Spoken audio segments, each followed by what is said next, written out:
Of these new taxes that have been approved by Parliament awaiting presidential assent already has gotten the public reacting to it. We'll focus on the income tax amendment bill today. Stay with us as we get into the calculations to find out how it will impact on your pocket going forward. Also, we stay with Parliament as the last minute bills that Parliament always has to approve on the last day of their sitting has been of concern to many, and indeed the general public have been reacting to this. Cletus Avoka joins us later on Ghana Tonight to find out why this is the case as MPs pack so many bills on the last day. Stay with us. And these extortion allegations against the Ghana Police Service is growing, and this video has been making the rounds, gone viral. The police service has issued a statement on it, but there are many who are calling for an independent investigation instead of the Ghana Police Service investigating itself on this matter. This is not the first time we're seeing this. And we've had the Ghana Police Service indeed have to investigate itself a number of these issues. But stay with us and let's hear from you as well, as always. The issues that we talk about of concern to you, the Ghanaian people, and you're an integral part of the conversation. The hashtag we're using is Ghana Tonight on Facebook and Twitter. Let's get talking.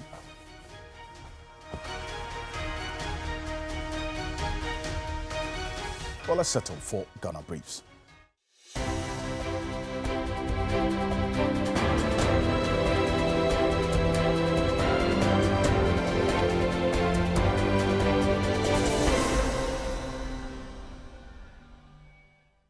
Organized labor has kicked against the new tax bills passed by Parliament. The Trades Union Congress, TUC, and the National Association of Graduate Teachers, NAGRAT, have threatened to protest if deductions are made from workers' salaries as a result of the taxes.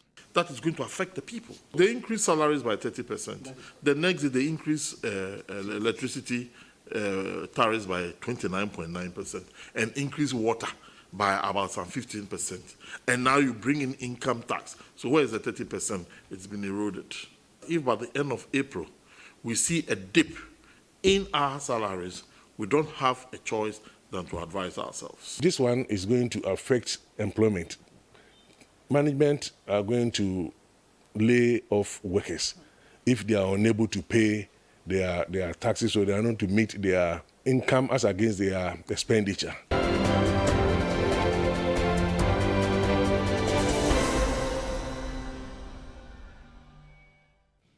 Incumbent Member of Parliament for Medina, Francis Xavier Sosu, will run unopposed for the NDC parliamentary primaries after his only contender, Prince Moses Zakari, was disqualified by the vetting committee at the ongoing vetting for over 100 NDC aspirants in Accra. Sitting MPs will not go through rigorous vetting because they have met the basic requirement. You can't say sitting MPs are not contributing to the constituency. They attend funeral, they spend a lot of money, they pay school fees, they pay people medical bill, party members medical bill. That's enough. But every candidate must be vetted.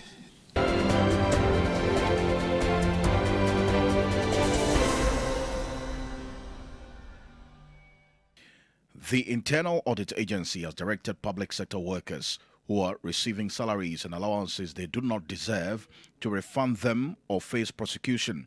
Director General Dr. Eric Odrosai gave the warning during a meeting with the Fair Wages and Salaries Commission in Accra. You have people who have been employed in the public sector. They go and their bosses ask them to stay at home because they don't have places to sit. So these people are at home, government is paying them. All those people, once we cite them in our report, we advise the Controller and the Ministry of Finance to quickly delete their names from the payroll.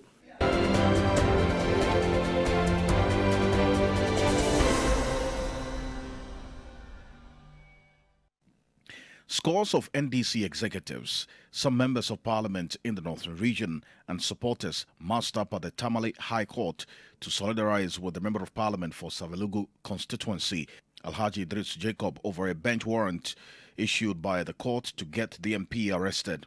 A Savelugu lawmaker, together with the chief of Duko, Na Mohammed Ahmed, are facing trial over unlawful possession of firearm. The Member of Parliament for Tamale South constituency, Haruna Idriso, explained why the MP was in court. On some tax legislation, the judge did not find that convincing enough. So that is where the law, we have to see how to evolve our democracy and our jurisdictional law further in saying that under circumstances of a member of parliament seeking and wanting to exercise a lawful mandate imposed on him as a representative of the people, he does have an obligation to the people of Savlugu, to the people of Ghana, and in particularly with the distressed economy, to join to support or disapprove of some tax motion. That is why he was unable to attend upon court on 31st March.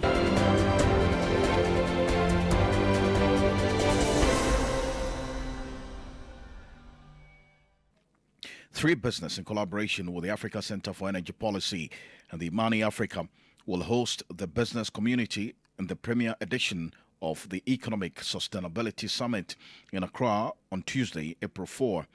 Discussants will focus on the drivers and sustainable management of Ghana's public debt and the impact of the ongoing debt restructuring program on the economy.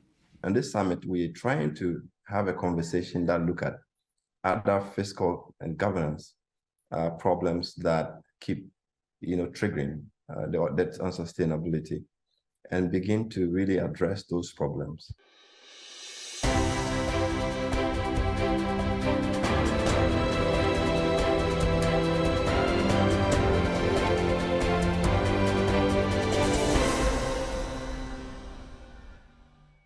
Just political fiat, treasury bill rates were brought down. Not because of demand and supply, not the market factors playing anything. It's just by a political fiat that we have treasury bill rates come down. Just last week, policy rates have been increased. Businesses are now going to pay more. The excise tax and all the three taxes that we're talking about are all going to affect businesses. So there's going to be a state of economic malaise that is going to affect the people. They increase salaries by 30%. The next day, they increase electricity tariffs by 29.9% and increase water by about some 15%. And now you bring in income tax. So where is the 30%? It's been eroded. If by the end of April, we see a dip in our salaries, we don't have a choice than to advise ourselves. Angel Kabono of the National Association of Graduate Teachers, NAGRA, they're saying they're going to advise themselves if eventually this particular, the income tax amendment bill is accented to by the president and it becomes law, because eventually then there's a certain bracket of income earners are going to be heavily impacted. Well, that's the notice they've given. In fact, they are not alone in this. Regardless of the concerns that businesses and individuals raised about the impact of these new taxes and the stability clauses, especially that Ghana has signed with the mining companies operating, for instance, in this country, government had a different view that the only way to address the domestic revenue challenge in order to get the IMF board's approval of the assistance we are seeking from them is to impose these new taxes, when the business community has been quite clear on how these taxes will impact them and then eventually impact us as well. And there were calls for government to look at alternative ways of raising the same revenue by cutting down expenditure. That's simple accounting. If you're not making so much money, cut down on your expenditure, save some money. That did not get the approval and the listening ears of government. This is what we're going to be dealing with. This is what the business community says, that they would have no option than to pass on this. To us, the projected revenue from the excise duty amendment bill, for instance, is 400 million cedis annually. And that for the growth and sustainability bill is 2.2 billion. And 1.2 billion for the income tax amendment bill that has been approved. The business community is already dealing with these tariff increases since January, okay? And that has led to the increase in the price of some of the items we are buying already. For instance, sachet water and all these other things, that bottled water, and then also other products on the market have been impacted by these increases of 172% change in tariffs industry 80%. We're talking about electricity tariffs about 65%. You saw what ECG is going around taking their money. Okay? GUTA, AGI, importers and exporters, labor, they say that this will lead to an increase in the cost of doing business, and they're already paying all of these taxes that we've seen over the period. So many of them, look, a lot of them that they're already dealing with even before these new taxes kick in. And what that means is that all things being equal, they're going to pass it on to us. And you and I are already dealing with the price of items which have skyrocketed over the period, and the money inside your pocket remains the same, or actually is reducing in value. There is also the Income Tax Amendment Bill, which was approved, which will affect a certain bracket of income earners significantly. Now, this is how things look like from the table of analysis that we've seen accompanying this particular bill. So if you are earning 3,012 between, that is 500, 200, 300 to this particular point, 3,132, the rate of tax hasn't changed. Now we are seeing the next 840 cedis in addition to this is going to attract that's the 5%. That's your annual income. So you see this breakdown and how the changes, in fact, the sixth rule that has been added now is if your annual income exceeds 120,000 cedis annual, so you divide 120,000 by 12, then you are seeing a 35% is existing as we speak. Now, this is what we're dealing with now. And this is the amended one is what we see here. So with this change, and keep this in mind, you have the 5, 10, 17.5, 25% for those earning a little over 81,000. Now look at the amended one. With the increase, you've seen that 25% go up to 30%. And those, the seventh that row that has been added is the 35% for those earning 600,000 cedis annually and above. So you do the calculation divided by 12. Here's what we're going to do. Later on the show, stay with me. We'll focus on the Income Tax Amendment Bill, and it's for good reason. We don't want to box all three bills that were approved together, so you can follow quite closely and understand the exact impact that this is going to have. So today we'll focus on the Income Tax Amendment Bill and how this is going to impact on your pocket. We have a tax expert joining us tonight to look into this. And quite apart from that, whether this is progressive or regressive in this, we'll find out tonight. Plus, why does Parliament always have to pack all these important bills for the last day? And then sometimes they approve it at midnight. And then we, the public, we wake up to the news of these approvals. Cletus Avoka, one-time majority leader, current MP for Zebula constituency. He served in the 1st, 2nd, 3rd, 5th, 6th, and this 8th Parliament. He will join us to tell us why right after this quick break. This is Ghana Tonight. Stay with us.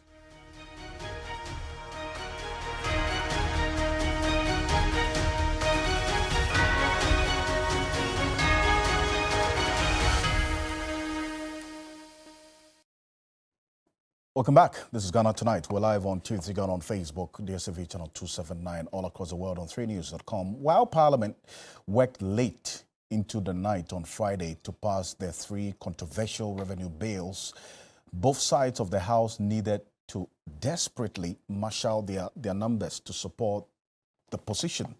In fact, it's all been about the numbers game in this 8th Parliament. Out of that, the Nangtong Member of Parliament, Mohamed Tufero, who was rushing to Parliament, was involved in an accident, but that did not stop him.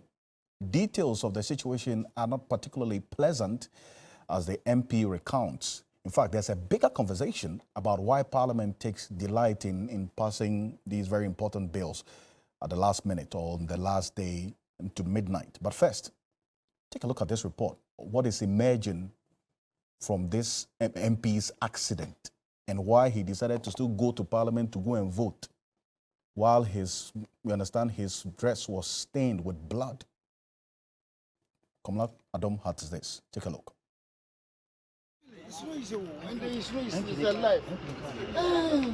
It is emerging Member of Parliament for Nanton who was shuttled to Parliament to participate in approval of 3 fresh revenue bills last Friday had his wounds stitched in the House of Legislature. Mohamed Tuferu has come under severe criticism over his decision to abandon the hospital just to participate in parliamentary proceedings after being involved in a ghastly road accident. The Deputy Agric Minister, whose vehicle was mangled beyond recognition, said he decided to proceed to Parliament after the accident because he wanted the government tax bills to be approved. Second Majority Chief Whip Habib Idrisu has said the Nanton MP sustained bruises from the accident and was attended to by nurses and doctors in the washroom of the House of Legislature. In the last few hours, Mohamed Tuferu has been speaking, justifying his decision. Speaker of Parliament Aban Bagwing says he did nothing untoward by including Mohamed Tuferu in the headcounts that were carried out on the floor of Parliament during the tax approvals. The Nanton lawmaker is quoted to have said he considered his life less important than the passage of the tax bills. The MP also admitted that his excessive speed led to Friday's accident. Many have since described the actions of the MP as irresponsible and dangerous.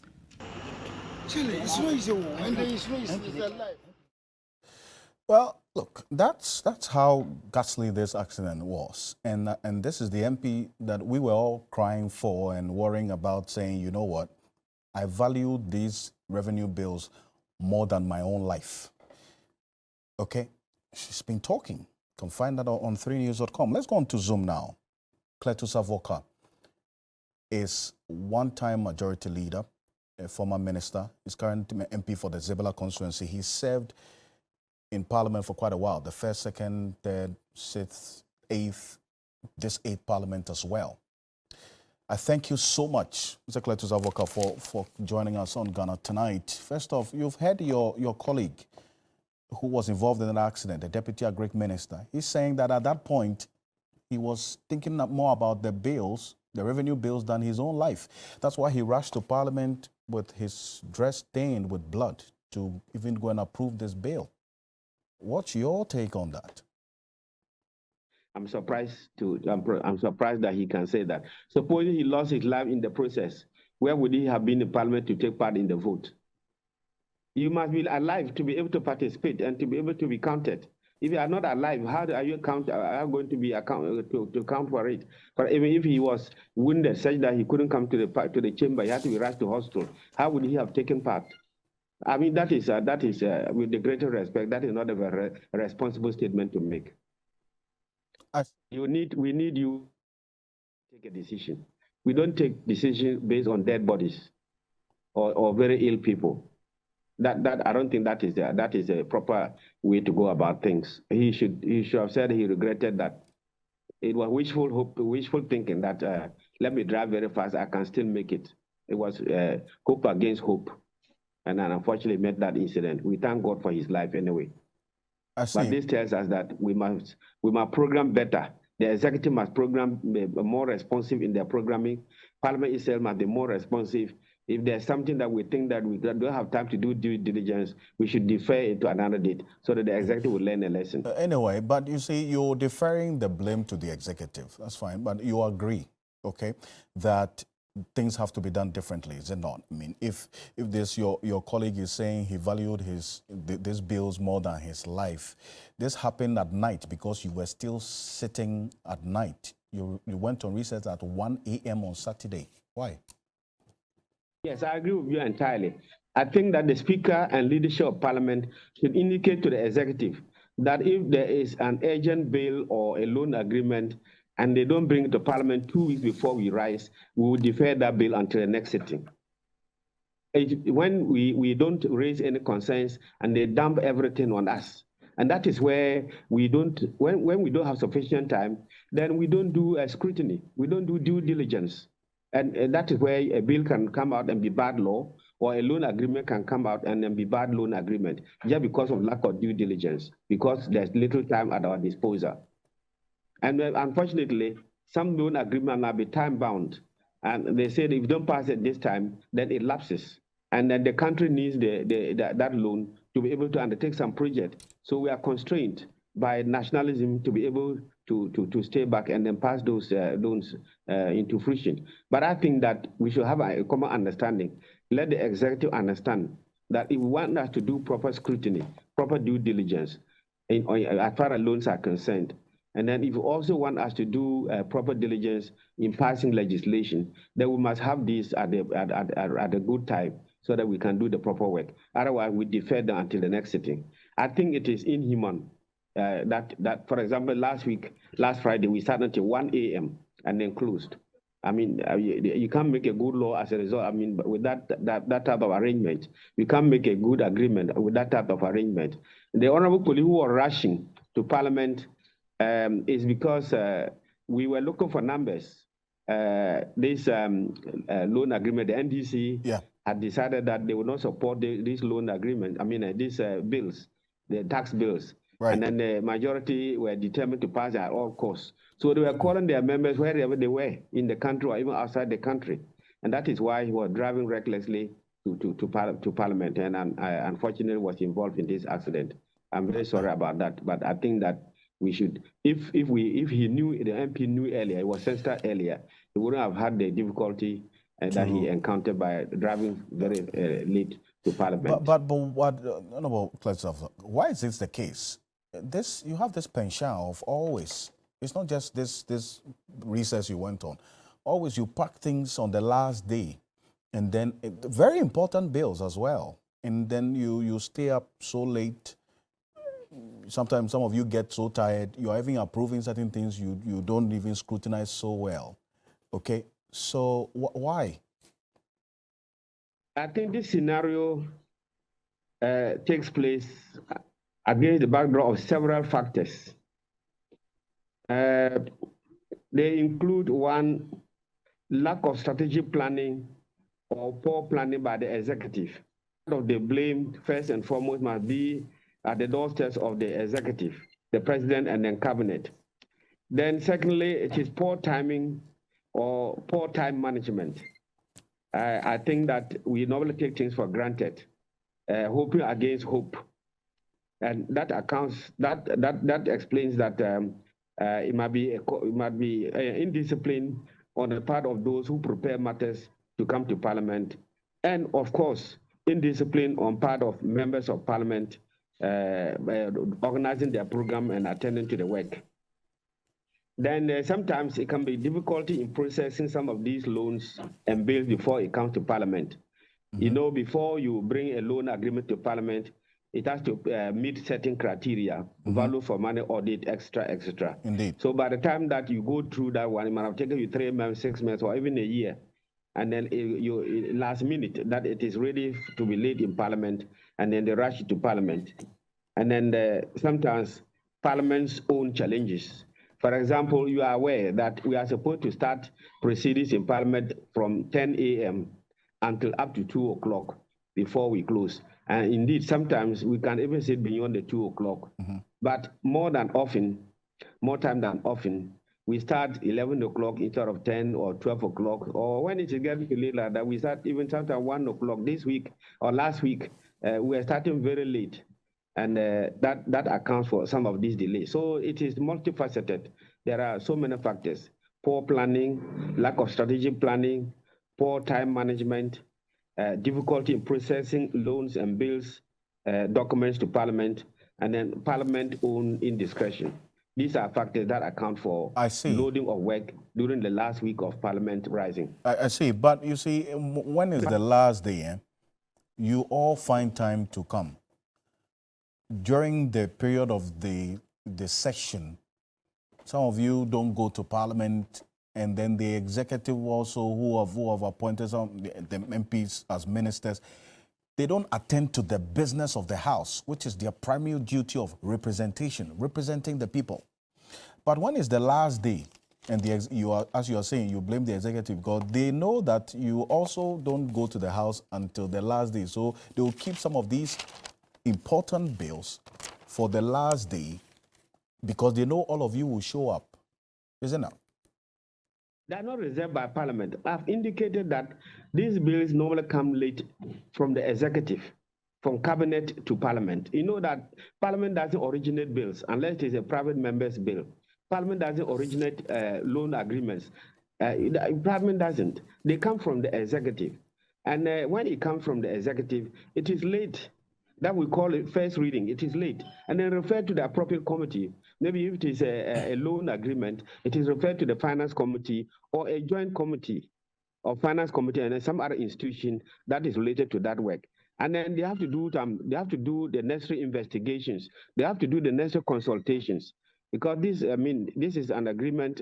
They have to meet stakeholders, they have to discuss and then understand properly before they bring it back to Parliament. If it is a bill for the second reading and then the third reading, but if it is a loan agreement, when they go through the processes by consultation, the rest of them, before it comes back to the House for full debate. So the delay comes from the executive and not necessarily from Parliament. I see. Yes, of course. Sometimes we are part of it. As I said, instead of sitting at the right time at 10 a.m., we normally sit an hour late or 2 hours late. But majority or much of the blame must come from the executive, not from Parliament.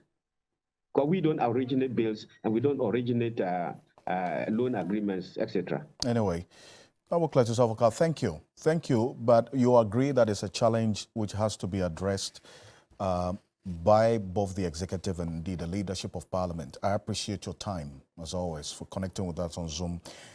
Cletus Avoka is a member of Parliament for the Zebila constituency. He's represented 2 other constituencies in Parliament, Boko West and then also Garo Timpani at a point. He's been a majority leader before. He's been in 6 parliaments out of the 8 that we have. He's a member of these 8 parliaments, so clearly understands the work of the Legislative House of Parliament. But let's still stay with Parliament a bit, shall we? The approval of the 3 new taxes has been greeted with anger among some business owners in the Ashanti region, the capital, Kumasi, who insist it is a threat to the survival of their businesses. Take a look. These taxes, according to government, are essential to satisfying a key requirement for the International Monetary Fund to approve the $3 billion bailout for the country. But at the Central Business District of Kumasi, some business owners are yet to reach acceptance with the introduction of the new taxes. When you're able to achieve IMF conditionalities and get your loan, and businesses are the backbone of this economy, there's no more. Where would this country be? The call have always come that this austerity period, government should be measured in its expenditure. That has not been done. But it's only interested in how do I get the revenue? Revenue from a collapsed economy, collapsed businesses. That is what we are in now. In every country, taxes are what the government use to improve the living condition of the people. But in our case, the standard of living at the moment is very hard.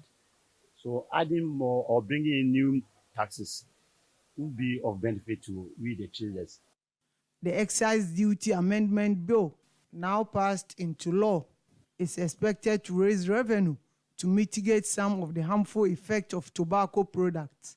Also, this revised bill will increase the excise duty on products like wine, sweetened beverages, among others. Agnes Akomia deals in sweetened beverages. Because of the taxes, the amount of sales will reduce. That's the first problem. So we always spend some of the money that I have already invested in the business. So by all means, I don't know, with time, I think we have to stop the business. Ibrahim Abubakar, TV3 News, Kumasi. Well, so that's Ibrahim Abubakar's report there, and giving details of this. And in fact, not just the Ashanti region, we have reactions from all 16 regions across the country, and how this is going to impact on especially the business community. And guess what? They have indicated that they would have no choice than to pass on the increase. If this tax is eventually accented to by the president and implemented, they'll pass on the increase to us, you and I, the consumer. And we're already dealing with the increase in the prices of items, and your income remains the same. That's the situation, the reality. Abeku John Kwanzaa is a tax partner at PricewaterhouseCoopers. Today, we want to focus on the income tax amendment bill.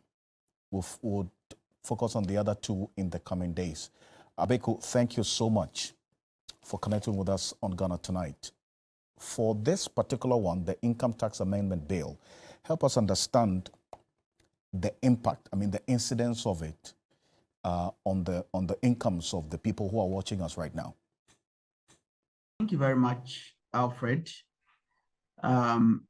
According to government, the bill that was sent to Parliament, government is expecting that if the bill, which has now been passed, should work as expected, then they are expecting to raise about 1.3 billion cedis this year.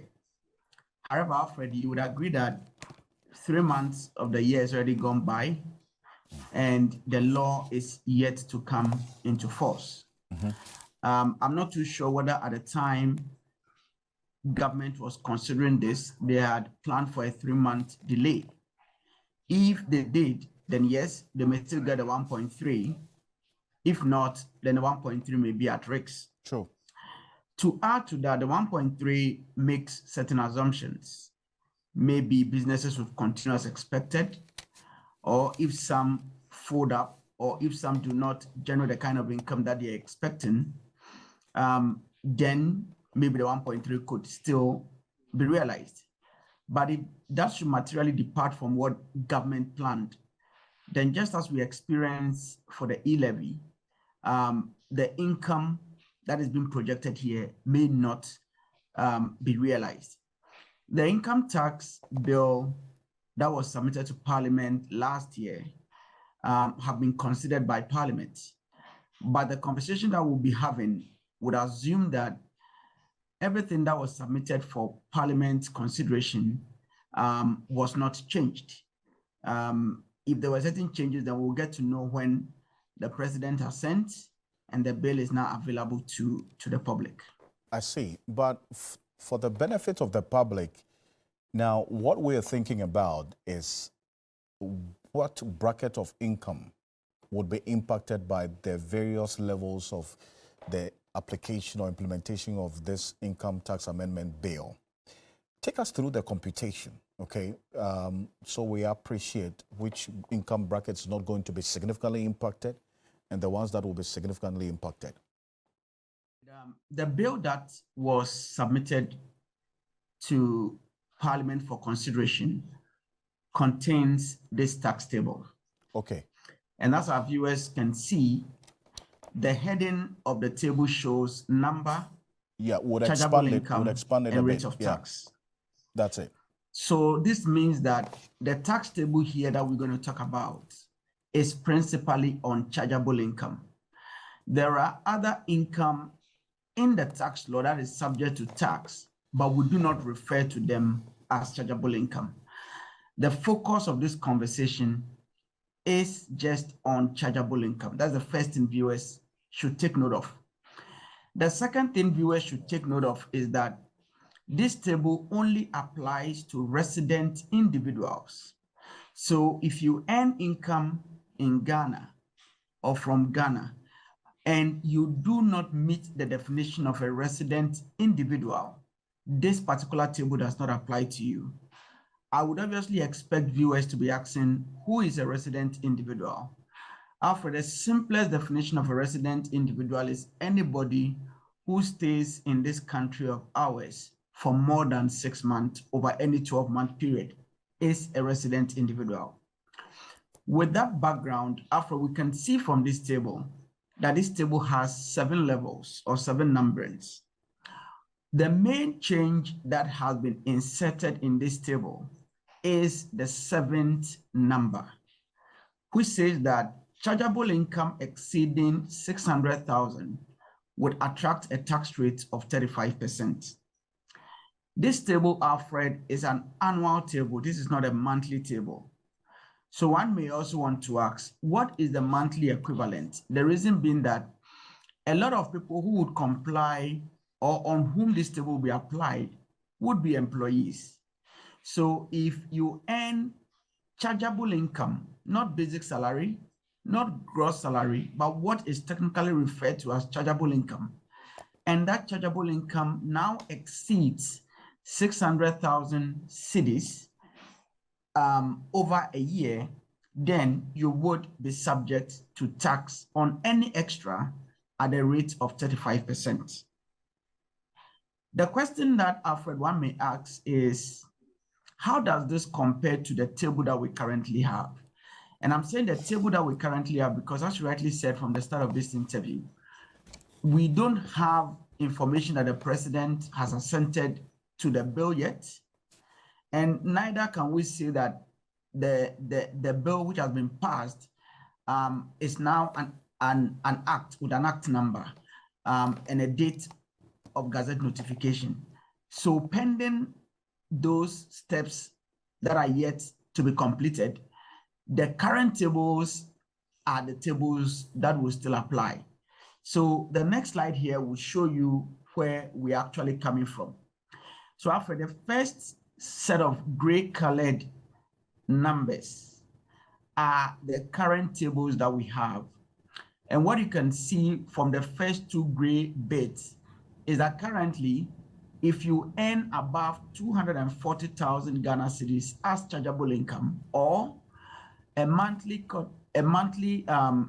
equivalent amount of 20,000, then your tax rate would be 35%. Now, if you look at the yellowish kind of color, what you see is the translation of the table that I just showed viewers, where you now have the 600,000 coming in at 35%. Right. So Alfred, what does this mean? Let's focus on the last two rows. Okay. Focusing on the last two rows, what this means is that if your monthly chargeable income does not exceed the equivalent of 402 Ghana cedis, then you don't pay any income tax. If your income now goes up to a monthly amount of 512 Ghana cedis, you would only pay tax on the excess beyond the 402. When you multiply 5% by the difference, which is 110, you would notice that your tax rate now, your tax amount now becomes 5.5. Right. You continue in the same order until you get to the point where now, if you earn chargeable income of up to 50,000 per month, you would pay a tax of about 13,681 Ghana cedis. Beyond that, your tax rate would be 35%. The last comment, Alfred, I would like to make on this slide before you ask any question is for us to do a quick comparison. Okay. If you compare the second gray column to the fourth gray column, you can see that what happens is that the first row, which is 365, changed to 402. However, the intermediary numbers remained the same until you get to the higher parts of this table. So you can see 365 changed to 402, but 110 remained 110, 130 remained 130, 3,000 remained 3,000, 16,365 also remained 16,365. What this essentially means, Alfred, roughly, is that because the tax-free band has increased, anybody that earns chargeable income of up to 20,000 would realize that they would actually end up paying a lower income tax.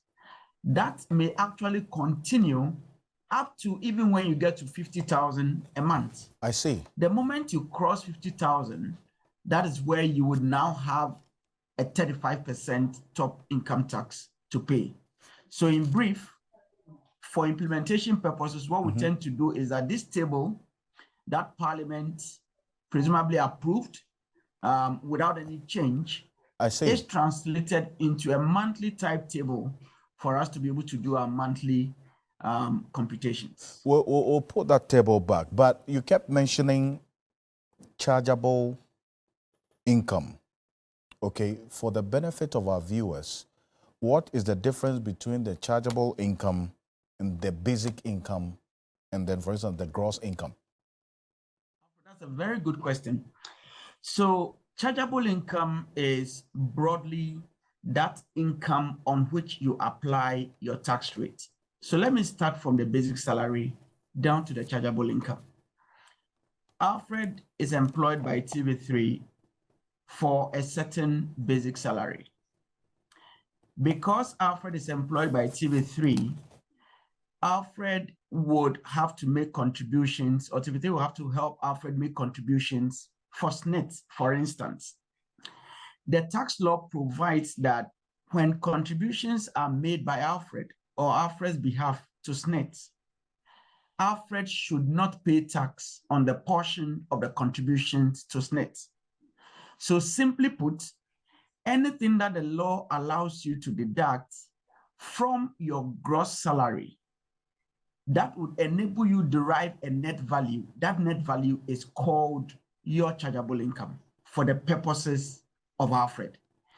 This gets a bit complicated in other cases, but for the sake of our readers or our listeners, they should just appreciate that when you have your basic salary, there are other statutory requirements. For example, contributions to SSNIT and to the second tier trustee, and some even have third tier trustees that they appoint.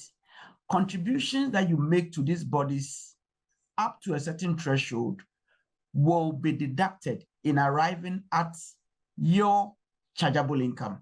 So chargeable income is not necessarily basic salary, but rather it is that income that you apply your income tax rate to arrive at the tax that you pay.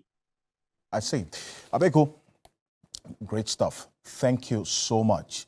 And in fact, we'll make this available on TV3 Ghana on Facebook and then also on 3news.com. This breakdown that you've given and how if this income tax amendment bill as approved by Parliament is accepted to by the President would impact on the various income brackets. Appreciate your time. Abeko Jankwansa is a tax partner at PricewaterhouseCoopers, PwC. Thank you. Thank you, Abeko, for this. And subsequently, we'll have a lot more conversation about the other aspects of this particular bill. But the controversy surrounding the arrest of 4 persons belonging to a gang at Axim has reignited the thorny debate over the police probing itself. Okay, it happens every now and then. While the service is saying that the men in custody attacked an Axim police patrol team, it's actually emerging that the suspects were allegedly demanding their share of a booty extorted from illegal miners. Very interesting and similar tale. Komla Adom takes a look at the developments and the renewed calls for an independent probe into this. Take a look. It is another test case for the police. Not the first time any of the personnel of a service will be embroiled in a controversial matter.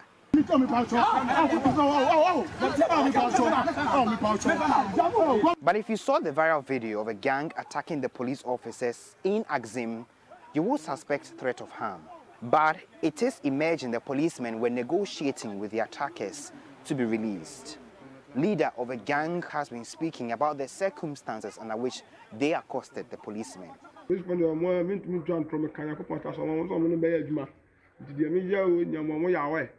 We work with the police to extort monies from many Galamsey sites.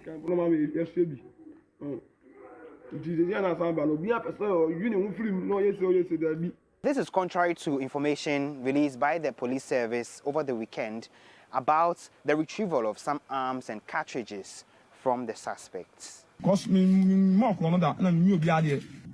guns that were retrieved are not for us.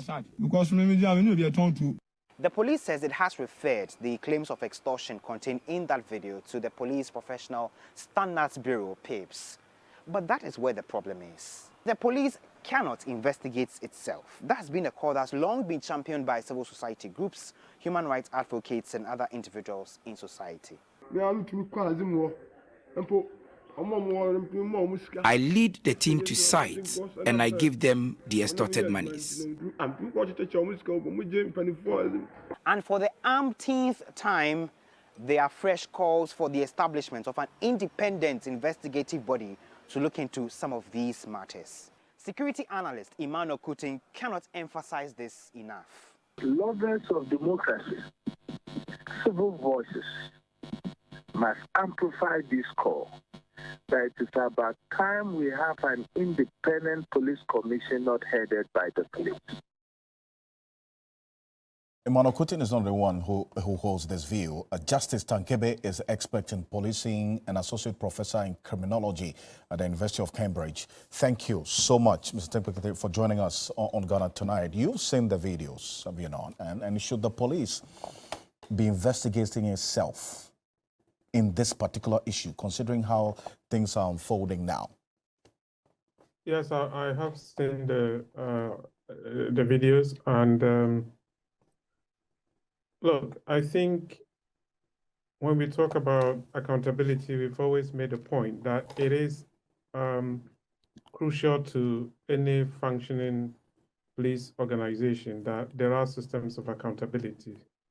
Without a question, some of these have to be internal, because accountability is not just about responses to police misconduct per se, or at least allegations of police misconduct. I mean, we could also talk about accountability in terms of how police investigate certain types of offenses and so forth. How even do they use their resources and a range of other areas. So the area of misconduct or suspected misconduct is just one domain of accountability. And in that domain, we can certainly have some level of internal mechanisms. Indeed, they are crucial, because we cannot have a situation where internal accountability mechanisms are considered somehow irrelevant, have to be supplanted by complete external oversight. That would not obviously work. But it is also the case that we cannot rely entirely on internal mechanisms alone. And it is important that, as we've said time and again, that we do have some external scrutiny to ensure that at least, I mean, the bill certain confidence that the police are not just protecting their own, that they are holding officers to account, and that that is crucial to public confidence and so forth. So it is important that we do have these external oversight. On this. But, you know, in what form should this external oversight or investigation that you're also agreeing with, in what form should it come? Well, as you can see, we have some, I mean, the Commission on Human Rights and Administrative Justice has some responsibility in terms of issues of suspected issues of injustice to be able to investigate. We have the Parliamentary Select Committee, which is also have some oversight. You can also talk about the Police Council as also providing some kind of oversight. But the point that we've always made is that these institutions are not really that effective, and that it's important for us to have a new independent police oversight, with its sole objective is to do precisely that, to look into suspected cases of misconduct by individual or group of officers, but also to do more than that, to provide some kind of oversight in terms of how police, how effectively police conduct themselves, what systems they have for improvement and so forth. So what we're talking about is a new independent institution that is able to scrutinize the police and ensure that they act in accordance with the rule of law. They are able to hold their officers to account and so forth. I see, but you see, this is not the first time the police has decided to investigate itself. We've seen a number of instances in the past where something happens, there are calls for independent investigation, but that is not heeded too. They go ahead with their own investigations, and so in most cases we come out and we don't get closure or finality to some of the issues that the police has investigated itself. So who has to instruct to get this external oversight or investigation done in this instance, for instance?